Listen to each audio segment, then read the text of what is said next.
What's going on, everybody? This is Shaheem Reid. Welcome to That DJ Made My Day. We're celebrating all of the DJs across the world, across the universe. Of course, Wednesday, earlier this week, we celebrated National DJ Day. And today we are here with two of the greatest. We have one of the greatest DJs, and then we have, I say they're the greatest group of all time. Without them, man, where would hip hop be? We have DJ Chill Will, and we have the legendary, another legend, DMC from Run DMC. Oh my goodness. What's up? What's up? Boy, oh All right. boy. DJs and MCs. When I say that, I'm blessed to talk to some of the pioneers, man. I mean, you two guys. Goodness gracious, man. This is amazing. Welcome. D, as you can see, our festival is called That DJ Made My Day. Yes. And it was pilfered. It was pilfered from a certain young man from Queens who said that line. Who said that line? And damn, that DJ made my day. Yeah, exactly. Man. Yeah. Can you tell us about writing that rhyme and making the record? Oh, well, the whole Peter Piper thing was just Peter Piper actually came about because our record label started to like diss the DJ. Because you know the thing about hip hop is hip hop, once it became a recorded genre, once we got part of the recording industry, all the necessary, sincere pieces started getting pushed to the side because it's like they only needed the frontman. You know what I'm saying? Groups broke up because we don't need 5 of these dudes. We don't need 4. We just need one. Gotta make it because it came about making one record. So as we was coming in, they tried to make Jay less important because the groups Run DMC and we're the faces. We was like, oh, hell no. It's not hip hop unless a DJ's there performing with the rappers, so-called rappers. You know, for us it was DJs and MCs. Rap is what we do, not what we are. So they're trying to make me and Run alone without the DJ really being like, we don't want to do just pushing a button and standing there while we're going through that. So for us, if we try to tell a label, it's not hip hop if the DJ's not part of it. Otherwise, it's a part of it. It's a hip hop concept. But if there's no DJ there, there's something missing. Rapping, it's a piece missing. It's just a guy rapping. Right. So we want it to be. It's what we do in the park. So when I was writing the rhyme, I was trying to let people understand the foundation, the power to make hip hop exist. Like if there's no DJ, it's just a guy rapping, and I'm not mad at that. But the foundation is when I was a little kid and you go into that park or you go into that house party or you go to that block party or you just hear a cassette tape, you have no idea what the dude looks like or what it sounds, but the thing that he's doing and the music that he's playing just makes your day. Exactly. And that came from me Chill. When I first heard, I think it was 78. I was in Catholic school. I went to Catholic school my whole life. I was in 7th grade, and this dude named Billy Morris, he was in 8th grade. And he would always bring these I'm talking about the early tapes of Flash. I think it wasn't even the Furious 5, it was Furious 4. Just Flash. Right, Grandmaster Flash, but it was the Furious 4. Raheem wasn't down yet. Raheem wasn't there, because he was with the Funky 4. Exactly. But the long story short is it was a tape of Flash doing Super Sperm. Super Sperm. Super Sperm. Then he did the soup, like, and it just made my day. Like I couldn't see it. I had no, but whatever that was doing. So that was the whole thing we was trying to tell. We was trying to tell our label that you gotta understand why Run DMC is so dynamic. When we show up, they go, okay, that's Run, that's DMC, but then they always go, who that motherfucker back there? Right. And they were literally, you could ask Fun Master Flex. Fun Master Flex would always tell me and Run, move out the way, I need to see Jay. Right. Because Flex knew Jay was back there. It wasn't like Jay pushed the button when we did a show. Jay was back there dropping these records. He doing it for real. Right. Yeah. So that shit would make your day. But we used to open up for the Barcades and Confunction and the Gap Band and groups like that. And their audience would be they were just being so in awe about Jay. Like, what is he doing back there? And this was the early days show where we only had this like that Sucker MCs, and we had like the Big Beat routine wasn't even complete. Right. We would really have 20 minutes to open up for them. And some of the people would holler, yo, can y'all go back up there one more time so we can see what that guy was doing? Right. That shit just made your day. You know, it was all like the DJ is the guy that made your day. Because I think a lot of people didn't really see the DJs as much. And then when they see him, they was kind of amazed by a DJ. Like, how you got all this stuff up here. You know, you got turntables and mixers and headphones. And you killing it. Put on a show the way the band does it. Exactly. Exactly. And the DJ keeps it going, keeps it moving, you know? And then you're doing things to the record, like and you think you tearing up the record, you're killing the record, But really, that's what we do. And for us, it was two of us. You know what I'm saying? It's like y'all went to a whole nother level. It's like because Doug was asking for stuff that was impossible to do for one person. You know what I'm saying? So the two of us together, that was smart. Keep it going, because you can't. You know, we got records. You got to take records off and put records on. It's impossible. We be like, Doug, it's impossible for one of us to do that. So, we gonna do this together. You know, that was brilliant. There's been groups with two DJs like Charlie Chase, Tony Tone, OC, Crazy Eddie, but at the same time, there was nobody that did it at the same time. That's crazy, right? It was all about innovation. Exactly. Working it out.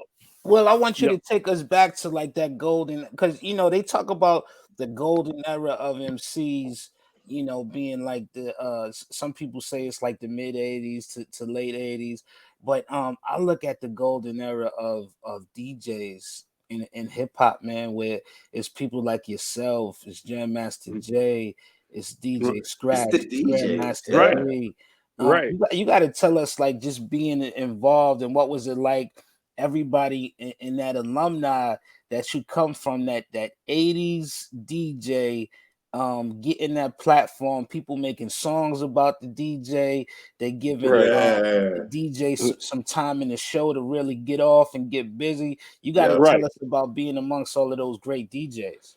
Well, it started from, when you go back, it was all about the DJs. If you listen to a lot of songs or routines from groups, they talk about DJs. It's like, if you listen to Master Don and the Def Committee, it was all about Master Don. All day. It was all about Flash. Flash is this. Flash. Theodore. Flash is on the Theodore. Same thing. Galore, Grand Wizard, like giving you more. That's Exactly. And it was like we all came together as, in that era, once you start making records and you start doing this, now you got a real place to really showcase what you can do, because you're in these arenas and people are actually here to see you. When you come to a jam, sometimes you just come into music. It's like, I got music is drawing me here. Then I see you and I'm good. And I keep coming back here. But now you paying money for a ticket to actually come see this now. So now you got to put on a show. Yeah, Chill Will got to do something. You got to do something. I forgot to mention Jazzy Jeff too. I can't forget. Jazzy Jeff. What I'm saying. And Jazzy Jeff is one of the best. You know what I'm saying? Because he's a real showman. Grandmaster D was like a showman, and then Barry was more of a showman than me. I was a technical person. I was more of a technical DJ. I got all of the equipment and knew how to do this and get the new stuff. Like, I had Serato before anybody even knew what Serato really was, so I'm just I didn't even know what it was. I know I'm holding on to some records and this little box, so that was my thing. But these people were showmen, man. And then you got the executioners who came out and they put on the show, man. The DJ started making shows at this point, because you getting people to come see you and come look at the DJ. Like, the DJ is a part of the situation, Exactly. You know what I'm saying? Because, like, for me, it was like always hearing Doug go, Chill Will and Barry B. You know what I'm saying? And this is, before records. I had Right. tapes of y'all guys. Right, right. I'm like a fan of y'all. So, you know what I'm saying? So to know he's really going to come. Right, and then, right, exactly. Once hip hop hit that point, it was like, he's not just going to play. He's going to do some type of quick mix. Right. And you got to let him do something special. See, that was the beauty of it. And you had to actually DJ. You had to actually play records, put a needle on a record, and make sure and then, when you go buy records, you got to buy two. So some of these records have gone way further. Like a record like Freedom, to me, like, that Get Up and Dance. That record, that got to be like, I got to sold 10 million because I had 8 of them myself. Because you got to keep buying two. You got to keep buying two. And every DJ has two. And if this DJ got two and you got two, and then something happened to one, you still got to buy 2 more because then you got a real clean one and one that sounds dirty and gritty. So you got to buy another one. So it's like now, but we're using actual wax, and you got to play these, and you got stacks and stacks of wax in your house. And, it's like a whole different concept to be a DJ back in the day. It made it better. And it made it better for the MCs or the rappers, because you was proud to say my DJ chill well. Right. Because the other guy is saying his DJ. And that meant something. That held up, that put it that it was about evolution. Exactly. So because the MCs ain't gonna be dope if your DJ ain't dope. Right, the DJ's got to keep you going, because the DJ could kill you. A DJ could kill you. He can play the wrong song, records jumping, playing the wrong section, not coming in at the right time. Y'all know what y'all got to do, man. What y'all have to do. Look, we done had all of these documentaries on hip hop and rappers. Nobody talking about the. Come on, hip hop. Don't be disrespectful. You know what I'm saying? Y'all keep talking about these motherfuckers rapping. We don't care about them. We know them. We know all the lyrics now. Let's do a documentary from DJ Day One. Right. And like he said, it went global. The DMC contest. These DJs changed the world, dude.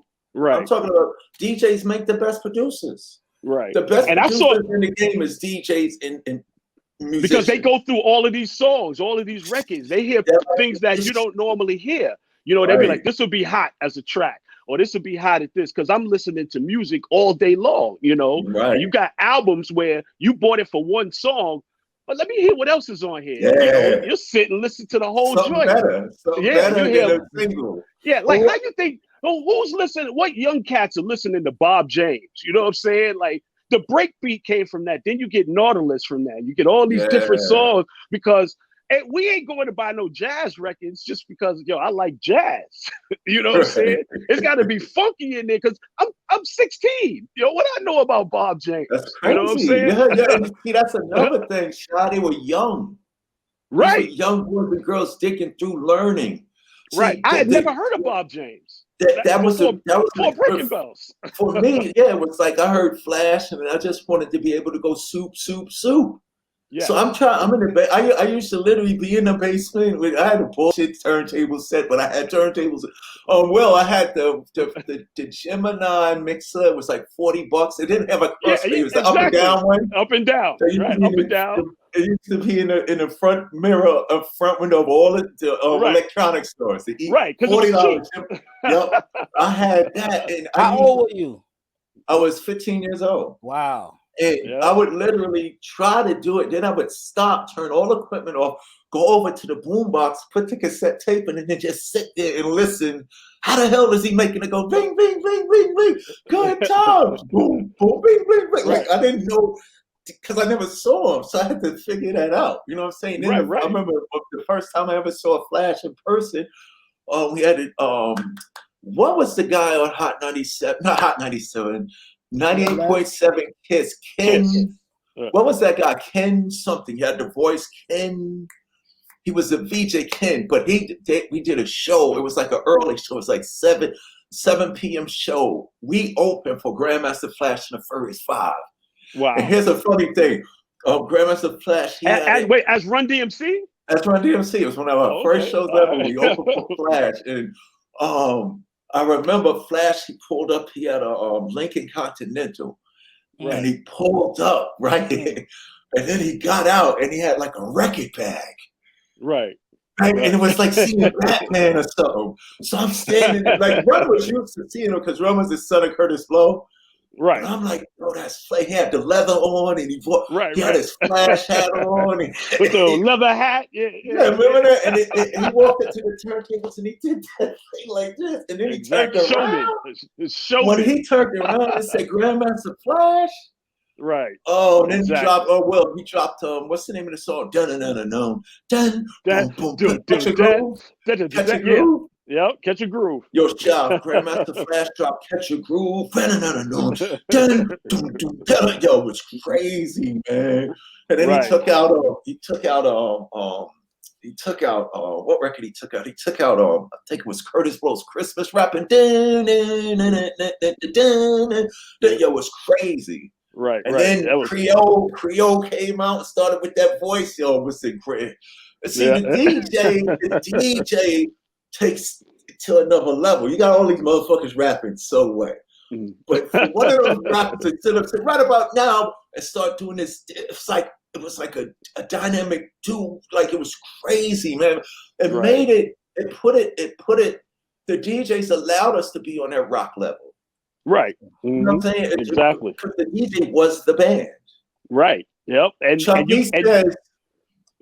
go ahead, what you was going to say, Will? I'm saying that we kept it going. We kept the music going. If something happened to your mic, the DJ got to cover that. You know what I'm saying? Yo, we got you. We got you. We're going to keep it going. Chuck D said, Run and DMC said the DJ could be a band. Right.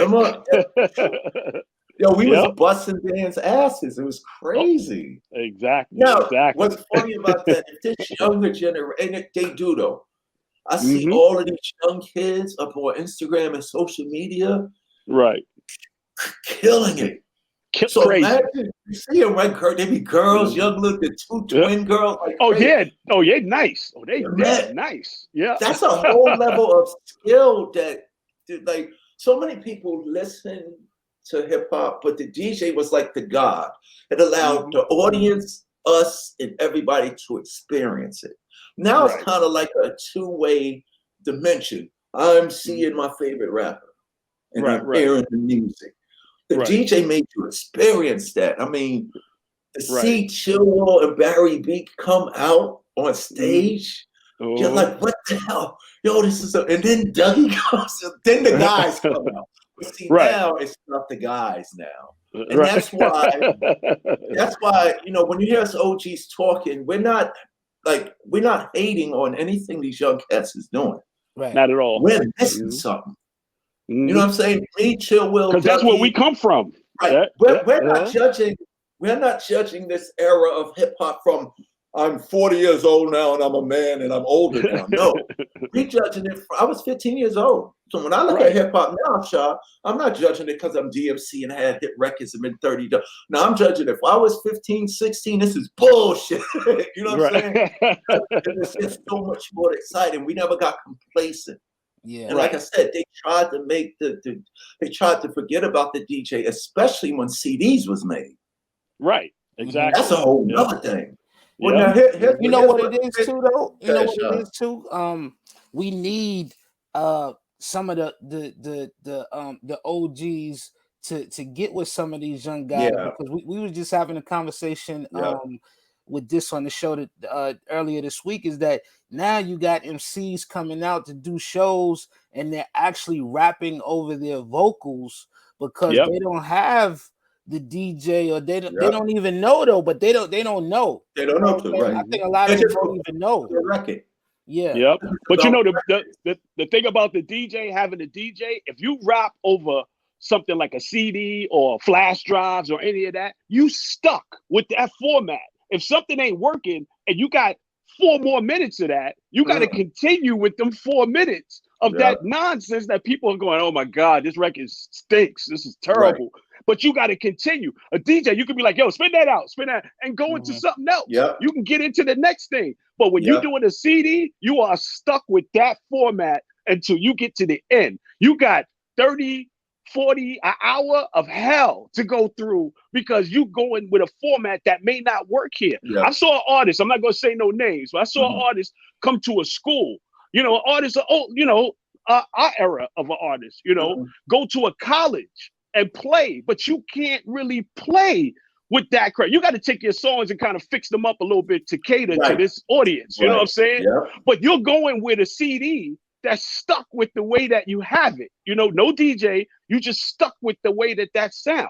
Yeah. And that's it. Yo, that was like 40 minutes of hell. I was, you know how you be like, oh my God, yo, I can't, I feel sorry for you. But the DJ changes that. I could get into any song. Doug want to go into something else? Let's do it. Let's change this. Cool. Let's do it. Like, yo, you know, it's a joint with you.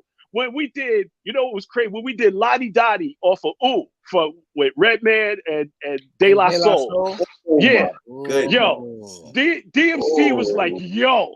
I lost it. Crazy. I lost it. It was crazy, man. But it's like these different things work in different places, but you got to have somebody to say, let's do that here. Because the first time we did it, we didn't have no intentions on doing that. It just worked at a sound check. That's how it always happened. Yep. Right. Like, and we did it. But if you got your CD, you're going to play whatever that is, and you can't grow from that. You can't go nowhere else. It's no growth. You stuck with that, you know? So I think that's the best part to me about the DJ in a group. Oh, for sure.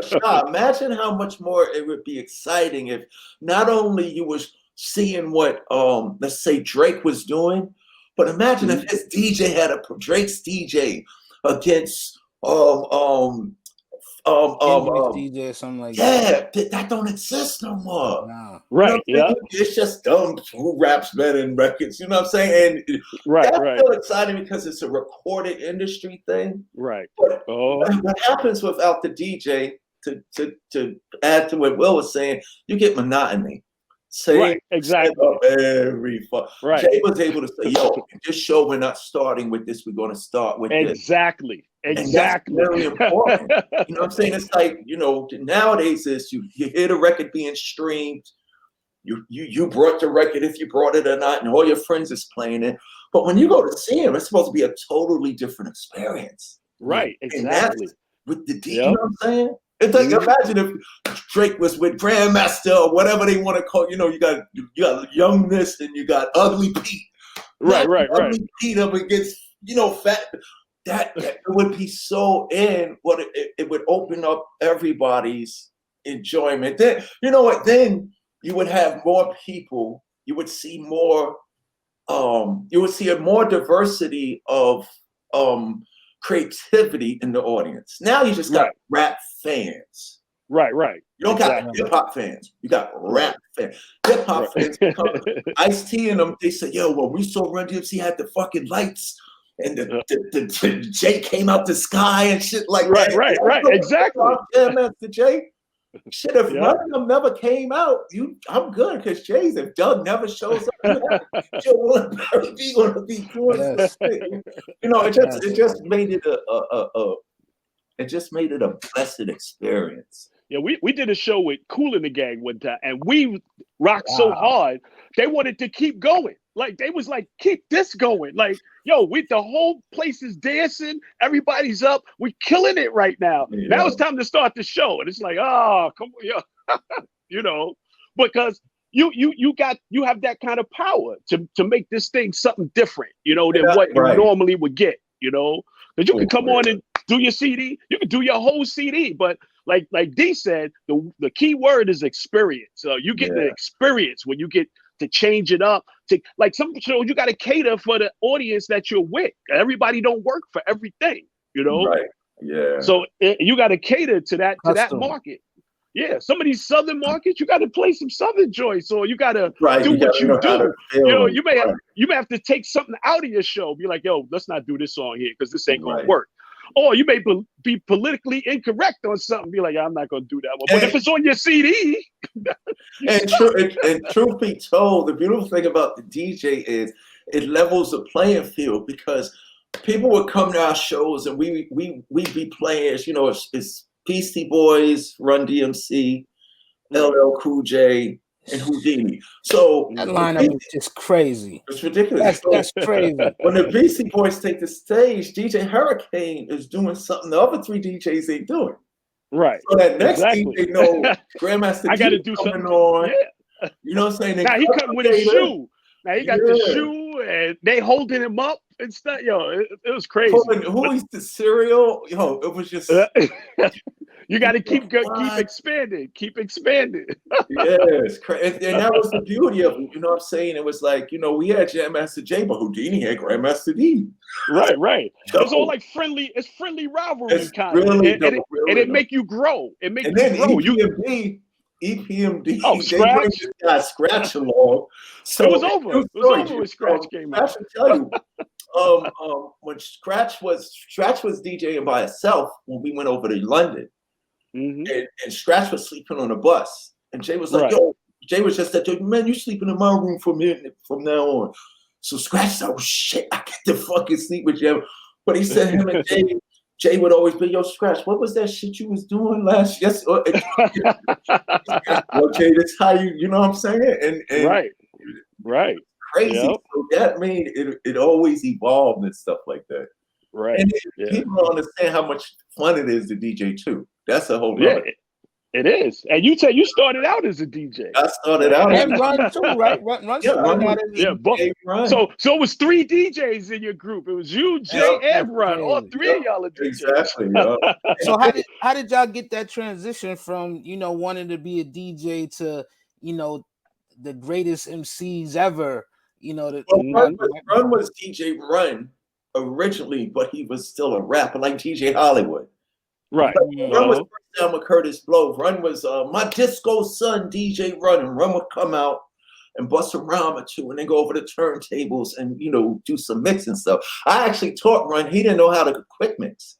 Right. Wow. Run first put me to Droop. He was like, "Yo, D, you can go good." But Run was DJ. Remember the early rappers were still DJs. Right. DJ Hollywood, DJ Eddie Chiba. But they were DJs basically they'll put a record on and rap to it. Right. Yeah. So Run was DJ. He wasn't MC Run. He was DJ Run. It just sounded better. You know what I'm saying? Right. So for Run, he was always rapping and DJing. For me, what happened to me was I just wanted to be Flash. And then I got into Flash, Grand Wizard Theodore, and Dr. Rock from the Force MCs. Yeah. You know yes, sir. And the thing that made me start writing rhymes was I had heard, Good Time. I mean, Rappers Alike came out, but then now this was crazy. The Grandmaster Flash dude, I could do Good Times like him. Good times, right? So it was like a couple of weeks later, maybe a couple of months later, when my brother, I was still 15, so my brother was able to go to Jamaica Avenue by himself. I would have to go with him. So he brings home Super Rapping. Wow. So he goes, "Yo, D, I got this another record." So I'm thinking it was going to be like Good Times or something like that. So it was a red label. And remember, the Rappers Alike was attractive. It was with the rainbow. Right. It was old. Right. But the Enjoy record labels was just red with Enjoy record. And just the simplicity. Yeah. Simplicity. And that simplicity would punch you in the face because it said Grandmaster Flash and the Furious Five. Right. I was like, yeah. What the fuck? So now I'm a little kid in Queens. Right. Hold on, I know the Grandmaster Flash guy, but what the hell is this Furious Five thing? So I put the needle on that record. That shit said it was a party night. Everybody was breaking the house, screaming everybody. Everybody know it. Flash was on the beatbox. Hold on. First of all, they came singing about the DJ. I never heard that. That was right. Smart DJ party. And I was like, what? But then I was like, okay, I'll get to that later. I'm trying to get this turntable thing right. What the hell is a beatbox? Right. And then that shit said, Italian, Caucasian, Japanese, Spanish, Indian, Negro, Vietnamese. And then I was like, give me a pen. Right. So in my basement, y'all, I was Grandmaster Get High, but I was also Easy D. So I was everything all at once. That's how I started writing rhymes and stuff like that. So eventually when I started hearing Theodore and everybody, I was writing the rhymes. I was like, damn, this DJ shit is a lot of work. True story, Will. You gotta be technical. You gotta know records. You gotta dig in crates. You gotta study. I was like, it's easy for me. Just put the beat on. Let me write a rhyme to that. So right. You know, just writing the rhymes and stuff that. And plus, by that time, we had made It's Like That Suck MCs. So Russell was like, we wasn't getting booked yet, but Russell was like, Joe, you can't do both. Right. You can't. So y'all got to get a DJ. And we was like, oh shit, we didn't think about that. So Jay was actually the neighborhood DJ. And Will, you probably can understand this. The reason why we chose Jay was even at that early time, early 80s, there was two DJs. There was the DJ that could play at your grandmother's party. Right. You know, remember that Yep. They were good though. They would play for 8 hours. Right. But then some of those dudes couldn't throw on the break beats and get busy. Right. What was good about Jay, like in our neighborhood of Queens, we had both. We had the guy that could, you know what I'm saying, DJ Mason. He got a lot of records. He'll play for 5 hours. He got all the records. Right. But he's not dropping Catch a Groove and Apache. Right. He's just mixing from one song to the other. Kill it. Rock the whole party. Jay was able to do that. And then Jay was able to just come out for the block party at 10 in the morning when the else is there and rock it. And you know, the young kids feel good because Jay knew what he was doing. He's going to But about 7:30, when adults get tired, they don't ain't or something. When it's time to put on the beat, Jay was able to do that. So we said we're gonna use Jay because he's a master of both. Right. And exactly. Most DJs can play any. That's when you know you got a complete DJ. Like if Michael Jackson said, "I need a DJ right now," Chill will be like, "Yeah, I'll get up there. What you need? Let's do it." Exactly. Man, crazy, man. This is incredible, D. I know you got to leave soon. I got to ask you 2 more questions. Earlier this week, we was actually talking about the year 1986. Raising Hell came out that year. This is the anniversary in 2021. Can you just give us like just a little glimpse of a recollection of just being you was already the Kings of Rock, but just exploding into a whole different stratosphere that year in 86. Raising Hell actually means so much to me because that was the first album I actually bought. That's the first one. I was actually too young to say the word hell, so I had to get my mother to ask for it for me. But that's the first album that I actually bought. And, you know, I've played it ever since. It's one of the greatest. But, you know, just so many records. My Adidas, Peter Piper, of course, Walk This Way, man. Just when you think about it and an anniversary coming up this year, just some of the recollection you have. I don't know. That album was actually the result of all of our peers. Because you got to understand, when we came out in 84, you know, we got on MTV or whatever, you know, we put hip hop in every living room and stuff like that, but that opened up the floodgates. But by Run DMC kept coming out, that gave permission to Dougie Fresh and Chill Will and these dudes. Yep, exactly. That gave permission to Public Enemy, that gave permission to De La Soul, that gave permission to KRS-One. I was just hearing a story about KRS-One, and he was like, yo, when those dudes came out, everybody knew it was time to, you know, to KRS-One, like, yo, I got DJ Scott LaRock, and it was time to come. So Raising Hell was such an article of perfection, is because to the left of us, you had Doug over there. You had Slick over there. So we said, we got to deliver because everybody, and you know, it's funny, even though Run DMC's the OGs, Doug started before me. Yes. You know what I'm saying? KRS-One, the whole scene of what was the club in the city? They used to always play what, the Fever or Latin Quarters or something like that? Quarters and all of that stuff. You know, Run DMC, we was already commercial by the time all of that energy was coming on. So But we put out the first album at King of Rock, and we was on the road. We didn't know what these people in New York was doing. So when we came back, Coogee Rap, Totally. easy for us. You know what I'm saying? Terminator X. Right. We said, yo, we gotta make the complete project. We gotta make the complete project because we didn't want to get left behind by everybody who looked up to us. And I think that's the reason why we could have been lazy with Raising Hell. We was already Run DMC. And Right. at that point, we said, no, we gotta Jay, it's got to be all in rep. And people, we didn't ask for it, but people made us the face of hip hop at that time too. So we had to live up to everybody's expectations. You know, we had to. And what I was going to say earlier was, there's always hip hop should not disrespect the DJ, because the business will disrespect the most valuable pieces of a person's the business industry, music industry, commercial film, whatever, pop culture industry will always disrespect the most valuable pieces of a culture's foundation. Why do you think Jay was never on the covers? Right. He was on the back of the covers because they didn't perceive him as important because he's not the lead singer or the guy or whatever. You know what I'm saying? Right. Yeah, we get that all the time. Yep. You know what I'm saying? So that's why when we did Hard Times, we made a record called Jam Master Jay. To tell people Jay all the, you want to know who this is? Jay all the letters of his name. You telling, yo, this is science behind all this. So exactly. Got the Raising Hell. You know what I'm saying? Everybody was, because we wasn't the first, and Jay wasn't the first.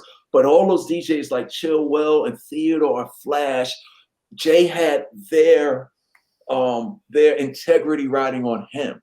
So we did. And that's an important thing. A lot of people don't think like that. You know what I'm saying? It's like, like when the basketball players, I remember I was with George Gervin and Kareem Abdul-Jabbar and stuff like that. And the interviewer was asking them, yo, do y'all go around trying to talk to these younger generations of players? So Gervin and Jabbar was like, nah, because these guys really don't want to hear us. Not all of them, the majority want, you know, if Jabbar speaks, the real guy with integrity is going to shut up and listen. Right, exactly. Ron is going to sit there and give that. He ain't respect. No, but I guarantee you I can leave this room with something that's going to elevate my game. So it was like, you know, it became the thing where, and Chill Will and Doug would always do it. You guys are, and that got scary to us. Right. You guys are, you know, you got. Shit. You know what I'm saying? So we had to pull down. That was like y'all were the gods, man. Like right. You know what I'm saying? So that's a scary position to be in. So he said Run DMC gave everybody the greatest problem, the greatest predicament ever, which was a good one. When y'all saw that Raising Hell album, y'all knew y'all could be yourselves. Right. I'm trying to be like Flash in them. You know what I'm saying? Trying to be like, my name is DMC because of GMC, Grandmaster Caz. Right. Tell him, he said, hold up, you changed your name because of me. I said, I don't never want to sell records and make money. I want to do a DJ MC set one day. I want Grandmaster Caz to like me. So when we put the album out, we wanted everybody to say, these guys are representing us. And that's why Raising Hell and Raising Hell showed that, you know, we got over with the Run DMC album, we got over with the King of Rock, but then the Raising Hell showed that, we could sell albums just like the Beatles. Right. To me, that's still my favorite Run DMC album, that Raising Hell, man. Like, and walk this way real quick before I go. The cool thing is how important the DJ is. When we was in the recording session making it with Steven Tyler and Joe Perry, when we was doing Aerosmith, so Jay put on an exposition of what we used to do with their record. So Jay, I think there's a snippet shot. If you look around, there's a snippet. Probably, I don't know if it's on YouTube, maybe on YouTube, where Jay was showing Steven Tyler what we do with the record. So Jay's playing the record, and every time I'll go and you go back to the front. Then go back to the beginning. Steven said, yo, when do you hear me? And Jay, as the DJ, said, that's just it, Steve. We don't get never. It. It's my job to keep this music going so that these guys can say their rhymes. So Steve was like, and this is with the beauty of it. Steve was like, oh, so he checked it out. He didn't feel this. When Jay finished, Steve goes, can you show me how to do that? Steven Tyler, moving forward, I don't care if it's 5 years, 10 years from now, Steven Tyler can get up there and DJ because of Jam Master Jay. Yeah, That's crazy. Yeah.